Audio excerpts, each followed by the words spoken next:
December 7, 1941. 6 Japanese carriers launch hundreds of planes to attack Pearl Harbor. Soldiers leap from burning warships, fighter planes explode before they even get off the tarmac. It's one of the bloodiest attacks in US history, and nobody saw it coming. But let's change one thing. Anchored off Ford Island is something no one understands.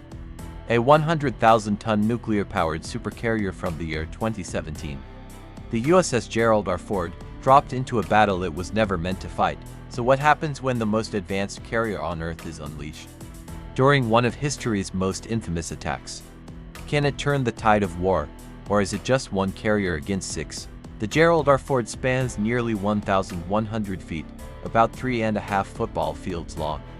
It's powered by 2 nuclear reactors that can run for 20 years without refueling. Weighs 100,000 tons, or about 200 million pounds. And moves at 35 miles per hour, roughly 56 kilometers per hour. Its dual-band radar system can track hundreds of targets simultaneously. From over 250 miles away. On board are 75 aircraft, including F-A-18 Super Hornets that fly at Mach 1.8. F-35C Lightning to stealth fighters, invisible to 1941 radar. A-1HE Growlers that can fry enemy electronics. A-D Hawkeyes providing 350 miles of radar coverage. For defense, the ship carries RIM-162C Evolved Sea Sparrow missiles, Mach 4. RIM-116 Rolling Airframe missiles for close-in threats. And 3 Phalanx CIWS systems firing 4,500 rounds per minute. Admiral Kiichi Nagima's strike force is no joke either. 6 fleet carriers, Akagi, Kaga, Soryu, Hiryu, Shokaku, and Zuikaku. The apex predators of 1941 naval warfare. Together, their air wings field 353 aircraft, flown by some of the best pilots in the world. Among them, Mitsubishi A6M0s, HED-3A dive bombers, and Nakajima B-5 and torpedo bombers, carrying specially modified shallow water torpedoes, designed specifically for Pearl Harbor. These pilots, trained for months under Commander Mitsuo Fukita, built scale models of Pearl Harbor, and practiced their attack routes until they could fly them blindfolded. The plan: 2 waves, first to cripple airfields and battleships, then to destroy whatever's left. 5 a.m. Japanese pilots receive final briefings, 230 miles north of Oahu. But aboard the Gerald R. Ford, radar operators notice something odd. Blips appear on their screens, moving directly toward them at 180 knots. The ship's Combat Information Center lights up. Within seconds, computers identify 183 aircraft in the first wave, tracking their altitude, speed, heading, and even fuel levels. The captain doesn't hesitate. General quarters sounds across the ship. Pilots sprint to their aircraft. Within minutes, electromagnetic catapults launch the first Super Hornets. By 6 a.m., a squadron is airborne, climbing to 40,000 feet. Below them, Japanese pilots in open cockpits are still 150 miles out, completely unaware they're being hunted. The first AMRAAM missile launches at 6 a.m.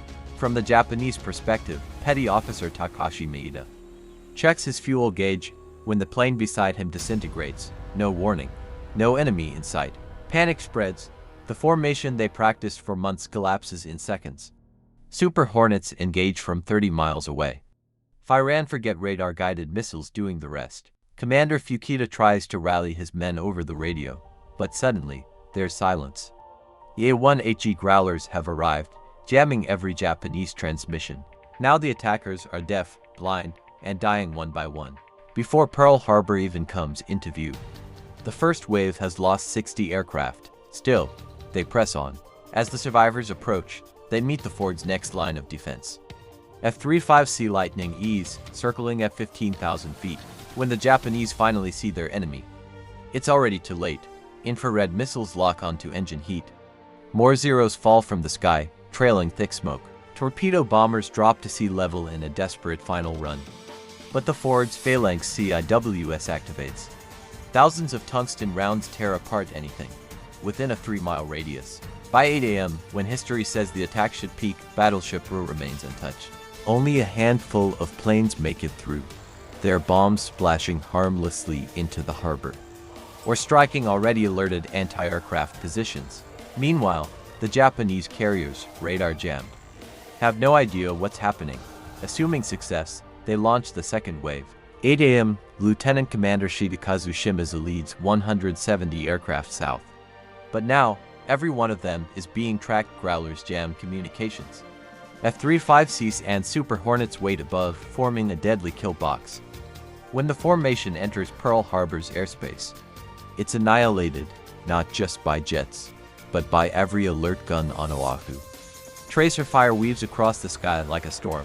By 9 a.m., over 140 aircraft are gone. The few survivors scatter across the Pacific, most running out of fuel before finding their carriers. Shimizu himself dies when his torpedo bomber disintegrates, just 1,000 yards from Battleship Row. But the fort isn't done, as Japanese aircraft flee north. It launches a strike package, 30 Super Hornets armed with harpoon missiles, and 2,000-pound laser-guided bombs. The Kido Butai has no air cover left. Anti-aircraft guns built for 300 mph planes can't hit targets flying at 1,200. Akagi takes 3 harpoon hits amidships and splits in 2.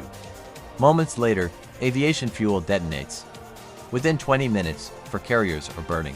The remaining 2 flee west, their captains sending desperate reports about jets faster than sound and missiles that steer themselves, but with growlers still jamming.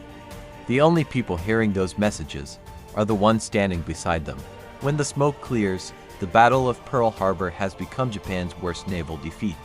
They lose over 300 aircraft, 4 fleet carriers, and their best pilots. American casualties, only dozens. The Pacific Fleet stands ready for war, or what do you think would happen? And if you're curious what it would look like if a Navy SEAL team fought in the Roman Colosseum, check out the video on screen now. Thanks for watching.